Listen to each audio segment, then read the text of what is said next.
Ketika Korea Utara meluncurkan percobaan roketnya ke arah Jepang kemarin, dunia intelijen pertahanan internasional menjadi ramai. Kita tahu Jepang negara yang paling gencar melakukan sanksi ekonomi terhadap Rusia sebagai pernyataan Jepang anti Rusia dan tidak setuju Ukraina dianeksasi oleh Rusia. Jepang punya sejarah panjang yang memang tidak suka Rusia. Dan kita tahu Korea Utara, pemerintahannya bisa berjalan panjang karena dua negara membuat Korea Utara ini sebagai benteng atas sekutu. Negara itu tadi adalah Rusia dan Tiongkok. Keduanya memelihara Korea Utara untuk menjadi seperti saat ini. Begini, kita jabarkan tentang rencana Ukraina mau menjadi member NATO itu ibarat negara Meksiko menjadi anggota obornya Tiongkok. Atau Meksiko gabung dengan Rusia dalam fakta militer. Pasti Meksiko diinvasi oleh Amerika karena Meksiko adalah pagar atau benteng Amerika dari selatan. Ketika Putin mengatakan akan meluncurkan nuklir sebagai deterrent factor atau faktor penggentar, sesaat setelah pernyataan itu meluncurlah roket ke arah Jepang dari sisi timur semenanjung Korea dengan mengatakan uji coba yang dilakukan oleh Korea Utara. Padahal itulah deterrent factor atau kode keras. Don't mess around with Russia, wahai Jepang. Kata-kata tersebut keluar lewat Korea Utara, dititip oleh Rusia. Semakin menarik ini perang Ukraina karena Rusia main dua kaki dengan cantik. Sisi Eropa Timur dan sisi semenanjung Korea. Di sisi Natuna Utara, kayaknya dapat dipastikan Tiongkok saat ini sedang memanaskan engine perangnya di sana. Kapan ini menjadi bencana dunia?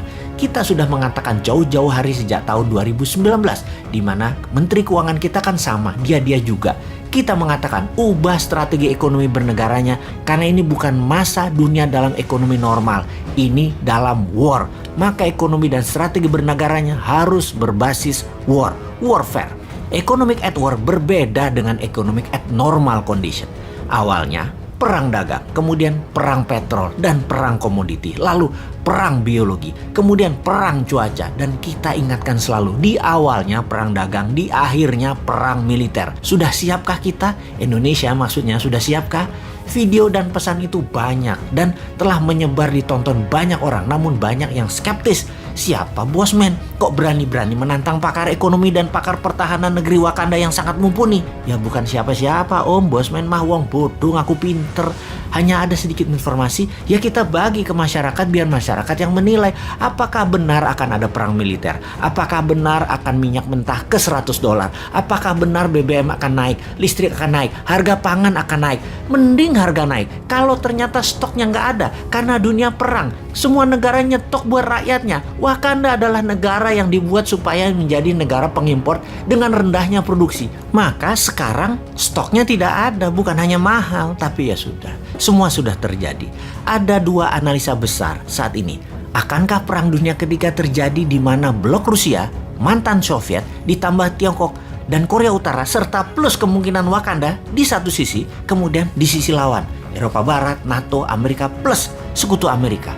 Analisa pertama, kalau Ukraina didiamkan, dibiarkan untuk Rusia oleh NATO dan oleh Amerika, dikasih ke Rusia Ukraina tersebut, dilanjutkan dengan perang diplomasi, maka selesai. Tidak ada perang dunia ketiga, selesai. Analisa kedua, Amerika, sekutu, NATO, dan Eropa Barat menyiapkan tentara di battleground atau perang darat dalam jumlah besar. Seperti di Normandy di tahun 1942 atau seperti di Saudi di tahun 1090-an akhir.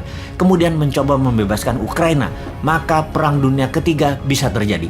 Perang dunia ketiga akan terjadi karena ketika NATO CS membangun kekuatan di Eropa Timur atau di Eropa Barat untuk masuk ke Ukraina, maka di sisi timur, di Indo-Pasifik, Korea Utara bergerak nakal ke Jepang dan Korea Selatan, lalu Tiongkok pasti masuk ke Taiwan. Amerika CS terbelah konsentrasinya. Hal terburuk, di semua posisi Amerika dan sekutunya kalah. Maka dunia punya New World Order baru, yaitu Rusia dan Tiongkok yang berkuasa. Ini sebuah peluang game changing kalau Wakanda di bawah New Mind, karena pasti memilih membangun kekuatan nasional selagi mereka perang dengan printing money, kemudian membangun secepat kilat kekuatan nasional berbasis mineral, rempah, dan raja maritim kuasai Selat Nusantara.